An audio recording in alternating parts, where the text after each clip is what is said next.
moments de bonheur intense. Et c'est vrai, mais c'est aussi une période de grand bouleversement, fatigue, nouvelles responsabilités, manque de temps pour soi et parfois des tensions dans le couple.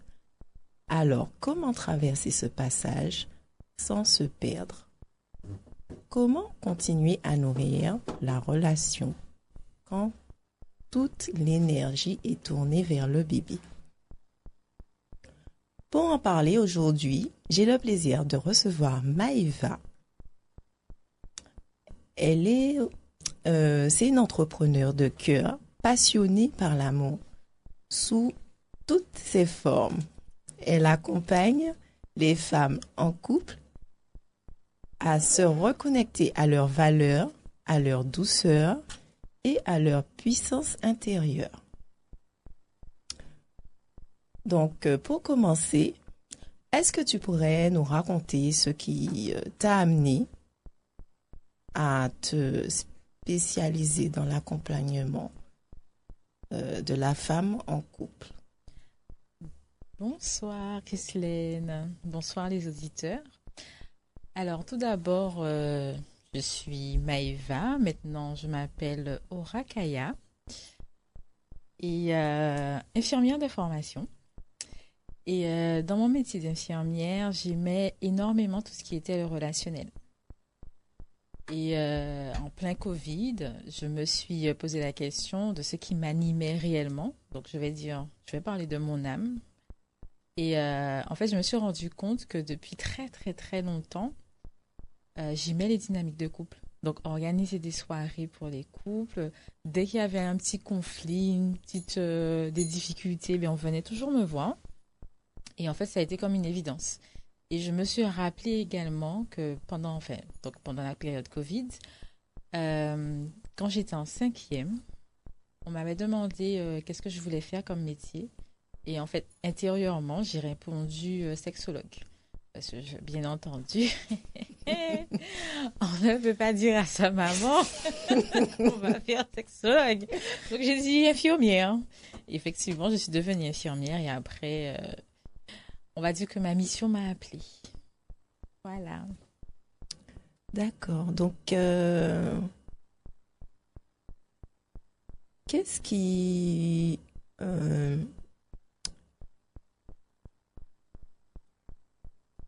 qu'est-ce qui te passionne le plus dans la compréhension de la relation amoureuse?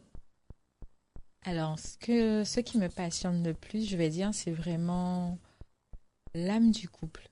Ce que les gens vont ressentir, ce que les gens vont partager, l'amour qu'il y a dans le couple et comment en fait arriver avec deux personnes qui sont complètement différentes on va dire, à faire une équipe et arriver à faire des choses ensemble. Ça, c'est une dynamique qui me passionne et qui m'émerveille à chaque fois. Et qu'est-ce que tu observes aujourd'hui dans les couples que tu accompagnes? Alors, ce que j'observe, c'est qu'il y a beaucoup de manque de communication. On se retrouve dans des couples en fait où on ne sait pas exactement où est-ce qu'on va. On n'a pas de vision commune.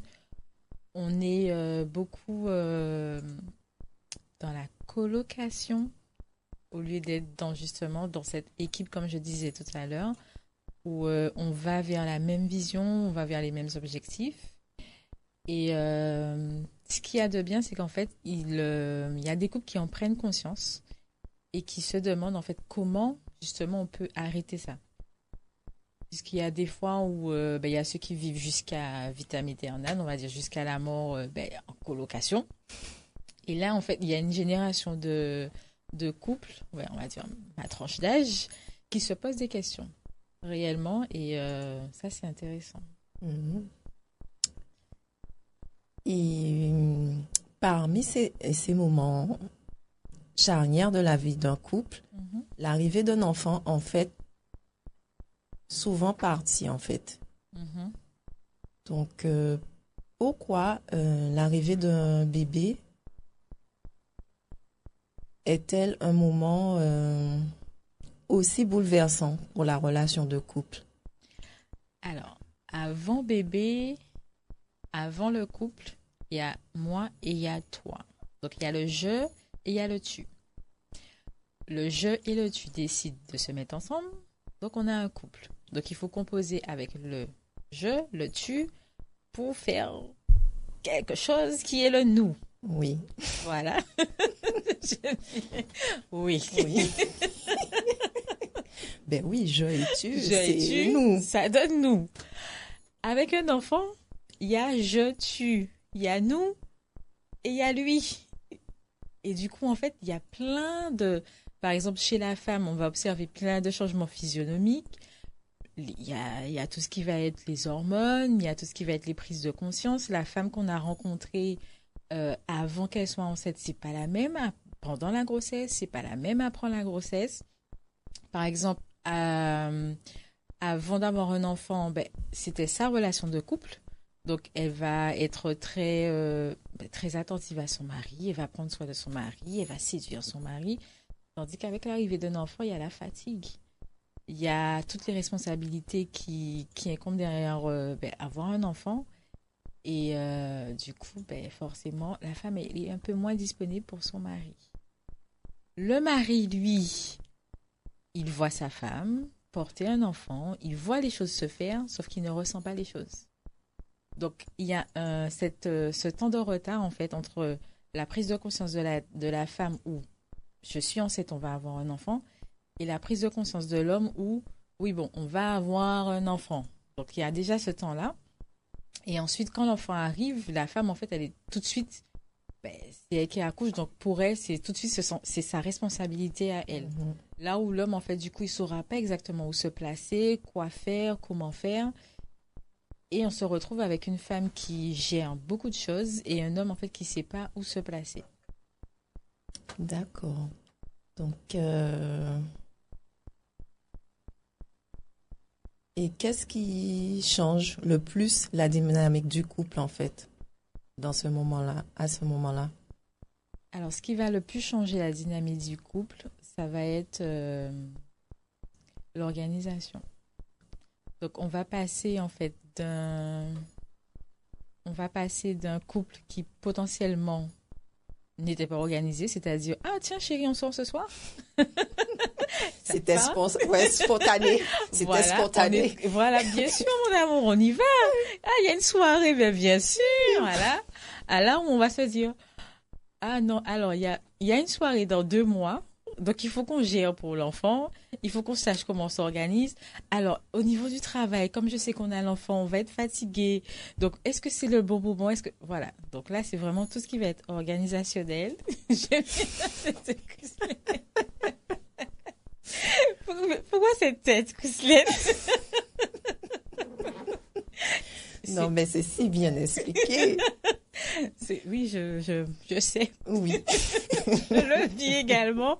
On sort vraiment oui, on y va ah mais non, attends, il y a école demain.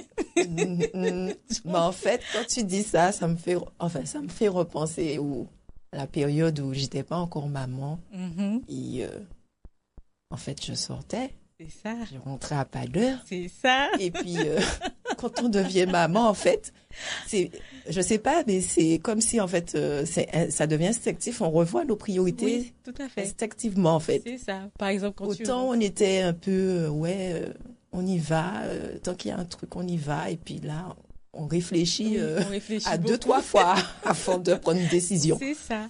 Et même aussi, par exemple, quand tu vas admettons, tu rentrais à 2 heures du matin, je te dis, bon, j'ai la matinée.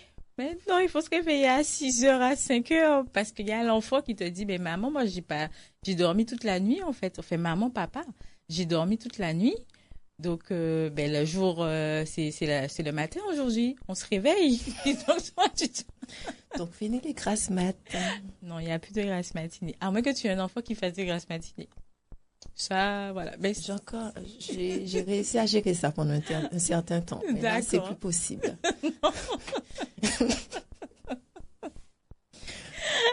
Et pourquoi tant de couples, justement, disent avoir traversé une période difficile après la naissance?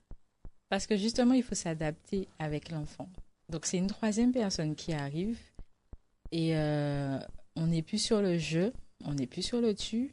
Donc, il y a le nous et il y a le nous plus un ou plus deux ou plus trois ou plus. En fonction du nombre En d'enfants. fonction du nombre d'enfants. Et c'est toujours en fait, comment dire, c'est une énergie en plus. C'est une adaptation en plus. C'est quelqu'un qu'on ne connaît pas, entre guillemets, en plus. Donc, on apprend à connaître cette personne-là. Donc, tout, en fait, toute la vie change. Parce que quand par exemple, à deux, on avait des habitudes, avec une troisième personne, donc l'enfant, les habitudes vont changer. S'il y a déjà un enfant, il y a un un deuxième enfant qui arrive, les habitudes vont encore changer. Parce que entre une maman, par exemple, qui a son premier enfant, elle est en pleine forme, tout va bien. La maman qui a le deuxième enfant, qui doit déjà gérer le premier, c'est pas la même grossesse, c'est pas la même énergie, c'est pas les mêmes dynamiques. Donc en fait, c'est une période qui effectivement qui peut être compliquée parce que du coup, il faut s'adapter en fait à une nouvelle personne et prendre de nouvelles habitudes. Et c'est compliqué de prendre de nouvelles habitudes. Des habitudes qu'il va falloir adapter aussi en fonction de l'évolution de l'enfant. C'est ça, c'est exactement, parce que tous les enfants ne sont pas les mêmes. Donc quand on a un enfant, par exemple, qui fait toutes ses nuits, et quand on a un enfant qui fait ses nuits, ça va. Mais quand on a un enfant qui ne fait pas ses nuits et on n'a pas l'habitude justement d'avoir un enfant qui ne fait pas ses nuits, c'est pas la même chose. Et est-ce que tu dirais que l'arrivée d'un enfant révèle parfois ce qui était déjà fragile dans le couple? Je vais dire que oui. Je vais dire que oui parce que du coup, mais les choses vont se mettre en lumière. Ce qu'on n'arrivait potentiellement pas à se dire, mais en fait, ça va être, comme je disais, ça va être mis en lumière et on verra en tout cas là où ce qu'on voulait pas dire.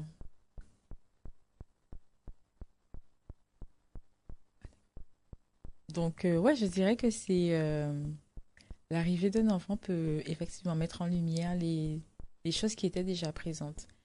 Et il y aura deux solutions. C'est soit on va opter pour ah mais mon Dieu, c'est la fin du monde, ou on va se dire ok, là on a une opportunité. Effectivement, ça fait un moment que ça dure. Là, on a l'opportunité de mettre les choses à plat et de régler les choses, de se dire les choses. Mhm. Donc voilà.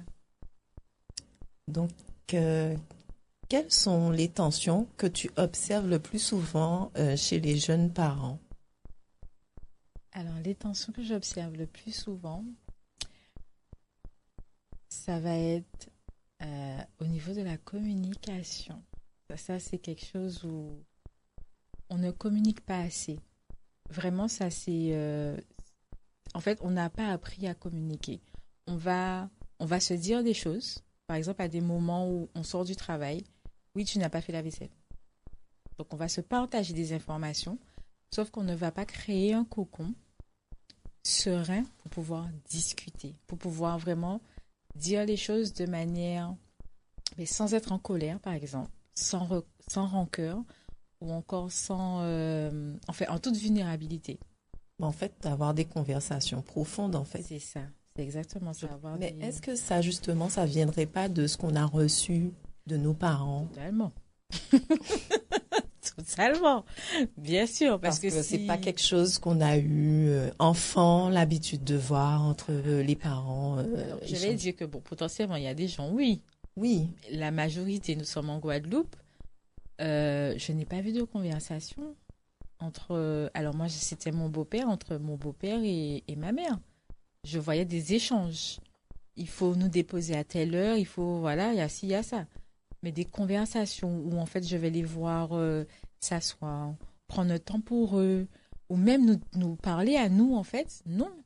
Donc effectivement, si déjà nous on nous a pas transmis justement cette communication, forcément on ne fait que reproduire en fait ce qu'on connaît déjà. Cependant, c'est à nous de changer les choses. Mm-hmm. Voilà. Et pourquoi certaines femmes ont le sentiment de porter une grande partie de la charge mentale après la naissance? Est-ce que c'est le cas? Franchement. Oui, c'est vrai, c'est le cas. Alors, plus sérieusement. Alors, c'est le cas, je vais dire oui et non. Comme je disais il y a un instant, quand, quand la femme, elle accouche, elle a... En fait, c'est automatique. Donc, dans le cerveau, OK, il y a bébé, ben, il y a les couches, il y a le lait, il y a les nuits, il y a... Son cerveau, en fait, est déjà programmé à... Enfin, tout est déjà programmé pour elle. Tandis que l'homme, il découvre un enfant. Potentiellement, c'est la première fois qu'il est père. Donc, il voit de nouvelles choses et en fait, il doit s'adapter à ce nouvel être. Alors, là où la femme, tout est déjà... Franchement, c'est chimique en fait. Oui, Tout est c'est déjà... instinctivement. voilà, c'est vraiment instinctif. Là où l'homme, il a besoin de ce temps-là.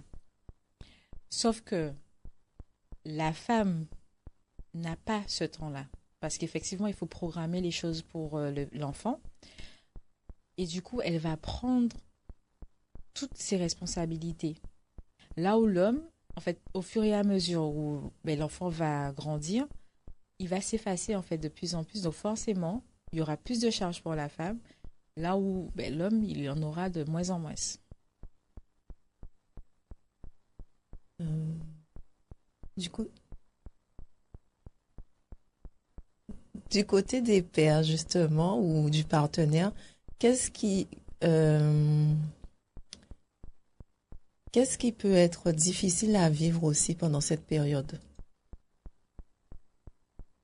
Alors moi, je vais dire le manque d'intérêt. C'est-à-dire qu'il passe d'un... On va passer de chérie, tu es le plus beau, le plus merveilleux, surtout pour une première grossesse, un premier enfant. Donc la femme, toute son attention, en fait, elle est sur son homme. À tu n'existes, entre guillemets, hein, tu n'existes plus. Il y a un enfant, il faut qu'on s'en occupe. Le cerveau de la femme, il est, comme on disait il y a des instants, il y a un enfant, ok, on a des choses à faire. Toi, tu vas venir après parce qu'en fait, il y a un bébé, il faut qu'on s'en occupe ensemble. Mhm. Et ben, du coup, l'homme, il perd sa place de roi. Parce que c'était lui qui était le roi, le lion. Et là, il est plus lion. Donc, son ego en prend un coup. Et en fait, c'est vraiment compliqué pour un homme, à la suite d'un enfant, de prendre conscience, en fait, que ben, qu'il y a un enfant et que, du coup, effectivement, le temps d'un instant, l'enfant sera la priorité. Et- Voilà. Après, ça peut s'inverser. Il y a des hommes qui s'intègrent dès voilà, la grossesse. exactement. Et du coup, c'est la femme qui passe en second plan. Donc, en fait, ils sont tellement sur le prendre soin de leur enfant que finalement, c'est la femme qui n'est plus la reine, qui n'est plus la lionne, qui n'a plus tous les soins, toute cette séduction qu'il y avait justement au début du coup, par exemple, les attentions. Et l'enfant aura toutes ces attentions-là. Donc, en fait, ça dépend. C'est vrai que ça reste quand même rare, mais ce sont des choses qui arrivent. Mhm. Surtout peut-être, je vais dire plus pour les deuxièmes, les troisièmes grossesses. On fait à la suite, ça fait pas la première grossesse, mais généralement les grossesses qui suivent, ouais, ce sont des choses qui arrivent. D'accord. Et est-ce qu'on peut dire que le couple doit, en quelque sorte, renaître lui aussi après l'arrivée de l'enfant? Tout à fait. Parce que du coup, ce ne sont plus les mêmes personnes. On passe d'une femme qui est, on va dire, qui n'avait pas la responsabilité d'un enfant, à une femme, ben, par exemple, quand tu vas mettre au monde un enfant, ton corps change. Juste ça. Donc, à une femme peut-être qui pesait, je vais dire, 60 kilos, qui se retrouve avec un poids de 80 kilos. Donc, il y a le regard déjà en elle-même, vers elle-même. Il y a le regard de son compagnon. Tu as, il y a des prises de conscience qui se font, en fait, pendant la grossesse, après. Comment on va gérer telle et telle chose. Il y a des situations peut-être qui peuvent arriver aussi qui n'étaient pas prévues. Parce qu'il y a des choses qui arrivent et en fait, on ne s'attend pas forcément à ça. Et en fait, il faut déjà réapprendre en fait à se connaître soi, à s'accepter soi, parce qu'on a évolué, pour pouvoir réapprendre à aimer son couple, réapprendre à s'aimer dans son couple et prendre soin de son couple. Comme tu disais, renaître. C'est vraiment le cas.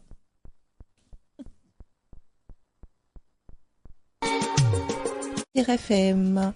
Donc, on revient avec Maïva. Donc, on va poursuivre. Euh, Peut-on retrouver la complicité justement d'avant la naissance? Rebonsoir tout le monde, rebonsoir. Alors, est-ce qu'on peut retrouver la complicité d'avant? On va dire que ça va être différent. Puisque comme je disais, le couple n'est plus le même. Donc les choses vont transmuter, les choses vont changer. Et on aura une autre complicité. Ce ne sera pas la même, une autre complicité. Donc en fait, on va réapprendre, le couple va devoir réapprendre à se connaître. Et du coup, cultiver cette complicité. Mhm. Et comment accepter que l'amour prenne une autre forme? Alors moi, je dis que quand on veut changer, qu'en fait, quand on veut que son couple dure, il y a des choses à accepter. Voilà. Alors, je dis pas que c'est facile. Ça, c'est vrai que ce n'est pas forcément facile. Cependant, ce sont des choses qui s'apprennent en fait. On on nous a pas forcément transmis ce genre de choses, d'autant plus que nos parents, nos aïeux, ils se mettent en couple et en fait, ils savent déjà que c'est pour la vie terminée. Donc, évolution, pas évolution, en fait, ça ne se faisait pas. Aujourd'hui, on parle beaucoup justement de l'évolution, que ce soit au niveau de l'homme, de la femme, de l'être humain. Donc, ça s'apprend.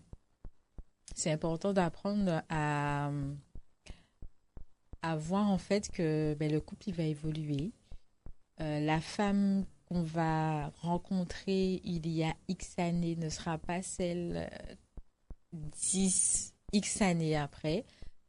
Euh, L'homme qu'on va rencontrer, même s'il y a un homme généralement, il va rester quand même linéaire, mais il y a des changements qui vont arriver et ce ne sera pas le même non plus. Et est-ce que tu penses que certains couples ressortent plus forts de cette période? Oui. Ben oui, parce qu'il y a encore des couples, il y a encore Ben des oui. enfants. Donc oui, oui, oui, il y a des couples qui arrivent très bien.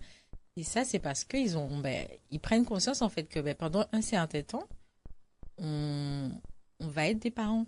Effectivement, le nous va être mis de côté parce que c'est la logique en fait des choses. Il y a un être qui arrive, il faut en prendre soin.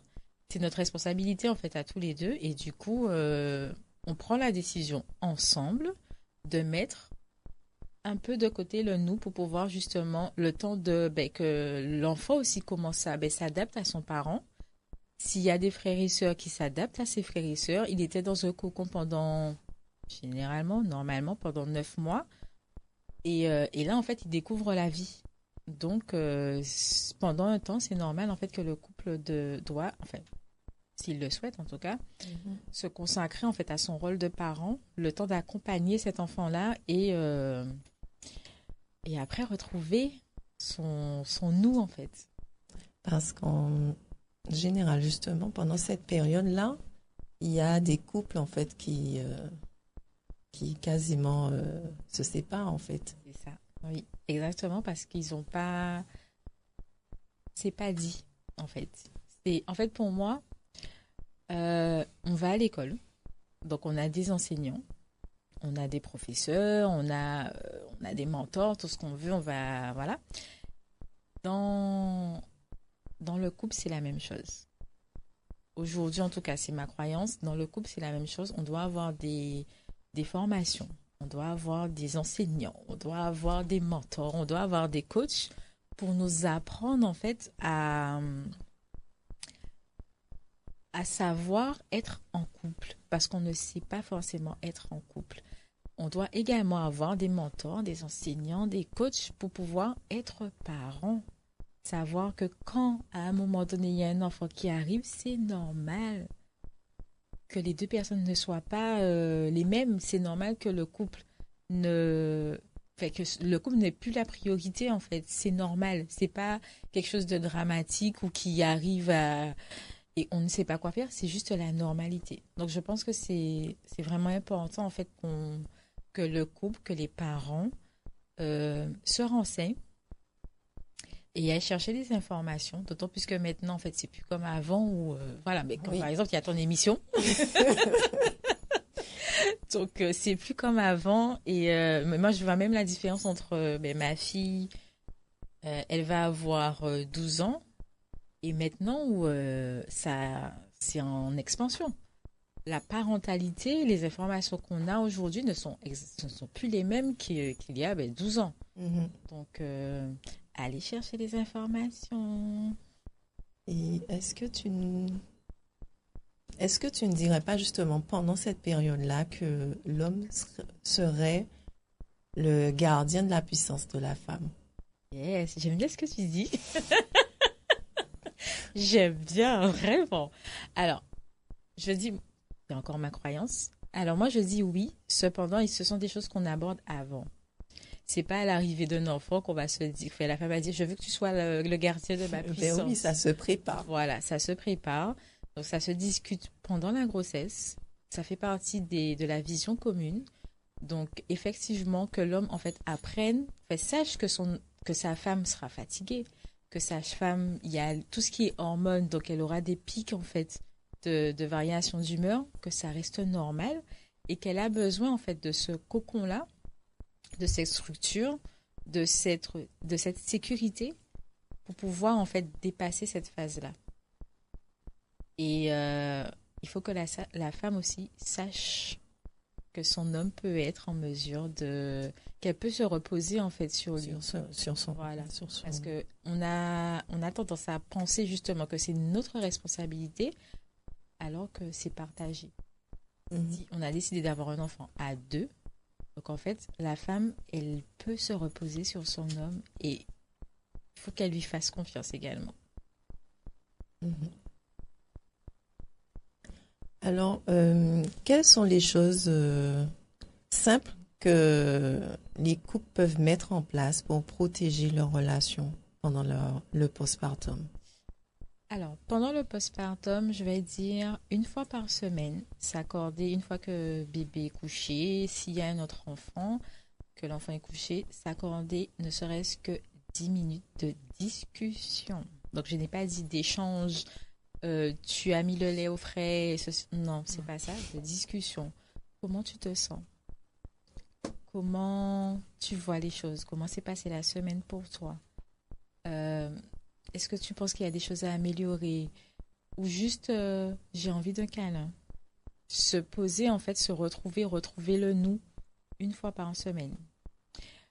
Quand l'enfant est en mesure d'être gardé, s'accorder, en fait, ce temps-là aussi, de pouvoir sortir, d'aller hors de la maison, puisque justement, la maison va devenir le cocon de structure organisationnelle, donc de sortir de la maison et en fait de retrouver le nous. C'est également important. J'ai perdu ce que j'allais te dire. J'ai perdu ce que j'allais te dire. J'en avais trois et j'ai perdu ce que j'allais te dire. De prendre du temps aussi pour soi. Ça, c'est important en fait que la femme prenne du temps pour elle, que l'homme prenne du temps pour lui. Et en fait, comme ça permet aux deux de se ressourcer. De se ressourcer, on va dire, de refaire monter l'énergie, de voir d'autres personnes que ben, son enfant, ses enfants ou bien son compagnon dans la maison. Tout à fait, je te rejoins. Et excuse-moi, oui. j'ai retrouvé ce que j'allais te dire. La chambre n'est pas un dortoir d'enfant. Mesdames, Je me parle à moi aussi. La chambre n'est pas un dortoir d'enfant. Donc, c'est important que l'enfant, en fait, ait sa chambre et son cocon à lui pour que les parents, une fois l'enfant endormi, puissent également retrouver, en fait, cette intimité. Merci Maëva. Merci Maëva. Avec plaisir. Parce qu'on se retrouve avec des enfants qui ont 7 ans, 8 ans, voilà, qui dorment encore avec les parents. Oui, Donc là, oui. en termes d'intimité, Oui. je sais pas comment on fait. À moins de sortir de la chambre, mais voilà, c'est un peu voilà, la chambre et appartient à l'intimité des parents. Dans la mesure du possible, bien toujours, parce que bon, il y a certaines situations qui font qu'effectivement l'enfant doit être sous surveillance, par exemple. Oui. Bon, ça, on Tout à parle fait. de cas on parle de cas particuliers. En tout cas, quand un enfant fait au minimum 3 heures de nuit, il peut aller dormir dans sa chambre. Voilà. C'est ce que je D'accord. voulais rajouter, D'accord. qui est très important. Et si tu devais donner 3 conseils essentiels aux jeunes parents pour préserver leur couple, pardon, Mhm. quels seraient-ils? Alors, ça rejoint ce que je disais il y a un instant, c'est vraiment la communication. Je crois que c'est ce que je dis depuis le départ et je le maintiens. La communication, c'est important de se créer des espaces en fait pour pouvoir discuter, pour pouvoir échanger sur le long terme, voir si on a toujours la même vision, voir comment on se sent, voir ce qui se passe au moment T dans l'intérieur en fait, on va dire, de chacun, du tu et du je. C'est important également je pense que c'est important de consulter, enfin, alors, je ne vais pas dire consulter, mais d'aller chercher l'information. Aujourd'hui, il y a plein de plateformes disponibles. Il y a plein de mentors, de coachs qui parlent justement de la parentalité. Il y a des documents, il y a des émissions, il y a vraiment pléthore de choses aujourd'hui. Et c'est important de s'informer sur la parentalité. Parce qu'on ne naît pas parent, on devient parent. Et on Voilà, c'est quelque apprend chose à qui être parent. on apprend à être parent parce que l'enfant qu'on a aujourd'hui, lui aussi, il est déjà évolué. Ce ne sera pas l'enfant 18 ans après, par exemple. Et cet enfant-là ne sera pas le même que son frère. Donc, en fait, ce sont des êtres différents. Donc, on apprend à être parent. On ne naît pas parent. Voilà.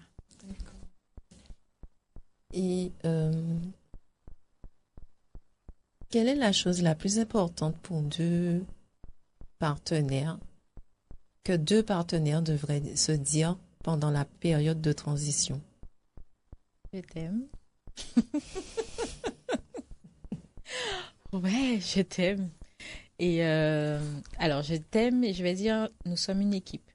Donc, en fait, on n'est pas sur un terrain de foot où, en fait, nous sommes deux adversaires en train de lutter contre quelque chose. En fait, il y a un qui doit gagner. Non, non, nous sommes une équipe. Nous sommes ensemble. Et en fait, notre objectif commun là, c'est que notre enfant il a des besoins. Donc, on répond aux besoins de notre enfant. Ce serait ça.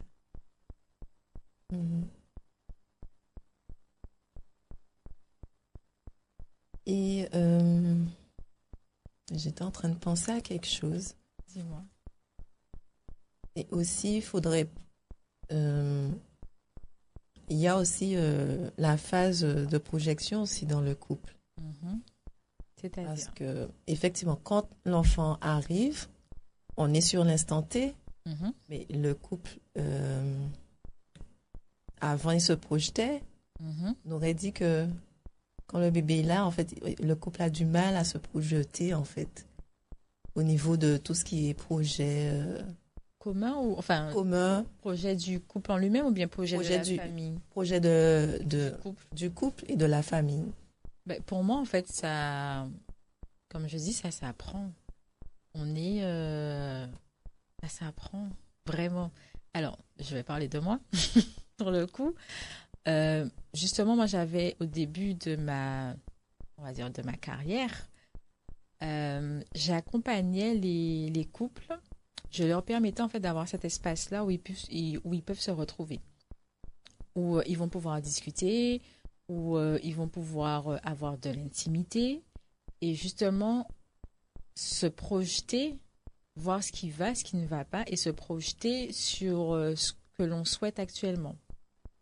Aujourd'hui, donc moi j'accompagne essentiellement la femme qui est en couple. Et là en fait on voit ensemble, donc je vais dire qu'aujourd'hui on voit ensemble comment elle en fait elle se retrouve dans son couple. Parce que pour moi, une femme qui est épanouie dans son couple, une femme qui va bien, une femme qui est recentrée, une femme qui prend soin d'elle, une femme qui se donne de l'amour, va impacter son mari, son compagnon, et la dynamique du couple va changer. La dynamique de la famille va changer, etc., etc. Donc, ouais. Ok. Euh, Si un couple nous écoute aujourd'hui et traverse une période difficile depuis la naissance de leur bébé, Mhm. quel message aimerais-tu leur transmettre? Vous êtes une équipe. Vous avez décidé d'avoir un enfant ensemble. Vous êtes une équipe et faites pause. Prenez le temps pour vous. Juste une pause. Prenez le temps pour vous. Et à partir de là, comme on disait il y a un instant, vous allez pouvoir renaître. Prenez soin de vous, que ce soit du couple, mais également du je et du tu. Si la femme, par exemple, ça fait un moment qu'elle n'a pas vu ses copines ou ça fait un moment qu'elle n'est pas allée faire des soins, je sais pas, faire ses sons, ses cheveux, vas-y. L'homme, ça fait un moment qu'il n'est pas sorti, il n'a pas vu ses copains ou bu un verre, enfin, peu importe, jouer au domino, enfin, peu importe ce qu'il veut, peu importe, vas-y. Et ensuite, sortez à deux et faites une pause. Et là, il y a des choses à se dire, je pense. Une vraie discussion, pas des reproches ou échanger des informations. Vraiment une discussion à cœur ouvert, en étant vulnérable, sincère, sans jugement et toujours bienveillant. Voilà. Merci Maëva.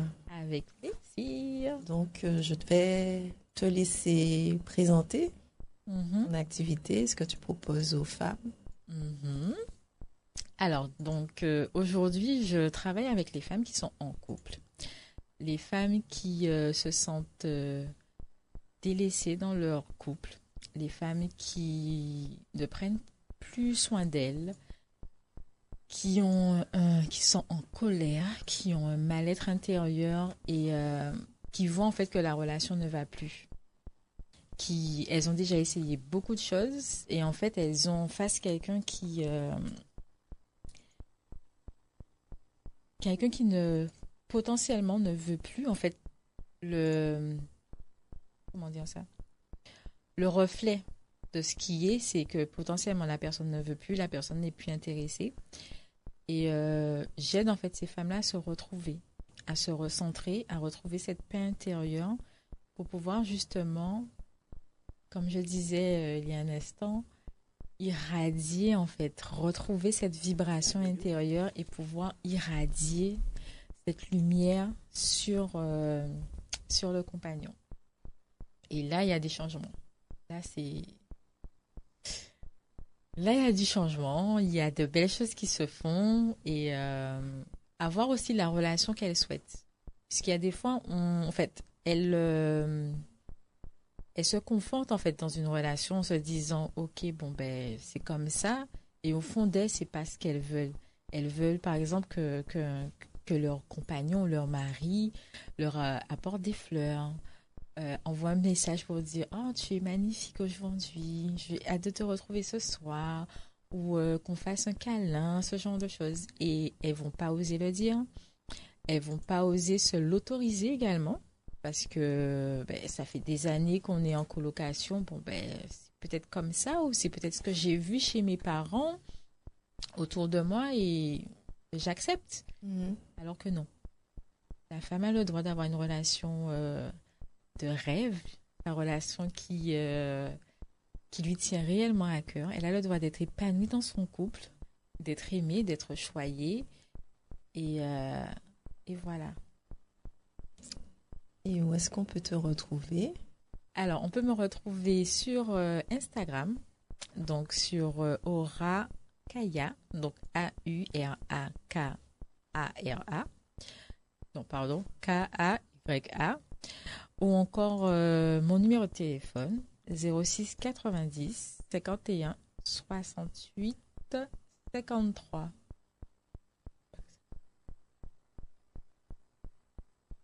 Merci beaucoup, Maëva, pour cet échange. Avec plaisir. Donc, moi, vous me retrouvez sur ma page Instagram.